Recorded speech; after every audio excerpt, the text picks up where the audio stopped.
Aqua రైతు సోదరులందరికీ నమస్కారం అండి. ఇప్పుడు చూసే స్వీట్ అండి, ఇది సాయక్క గ్రోత్ లైన్ సీడ్ అండి. చూడండి సార్,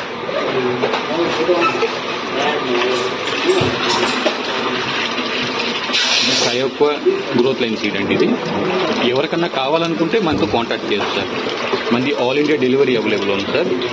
చూడండి సార్, సీడ్ క్వాలిటీ చూడండి సార్, ఎంత బాగుంది చూడండి సార్. ఈరోజు నుండి గుజరాత్కి మొత్తం ఫ్లైట్ ప్యాకింగ్ అవుతుంది సార్. గుజరాత్ ఫ్లైట్ ప్యాకింగ్ అవుతుందండి. ఎవరికన్నా కావాలనుకుంటే మనతో కాంटैक्ट చేయొచ్చు సార్. आक्वा फार्मर सभी को नमस्कार सर. देखिए सर, ये वाला सायक्वा ग्रोथ लाइन वाला सीड है सर. किसी को भी चाहिए तो सर हमारे साथ कांटेक्ट कर सकते हैं सर. हमारा ऑल इंडिया डिलीवरी अवेलेबल है सर. देखिए सर, सीड का क्वालिटी पूरा देखिए सर, कितना अच्छा क्वालिटी देखिए सर. आज सर गुजरात के लिए सर फ्लाइट पैकिंग हो रहा है सर. देखिए सर, गुजरात के लिए सर फ्लाइट पैकिंग हो रहे हैं. किसी को भी चाहिए तो सर हमारे साथ कांटेक्ट कर सकते हैं सर. हमारा ऑल इंडिया डिलीवरी अवेलेबल है सर.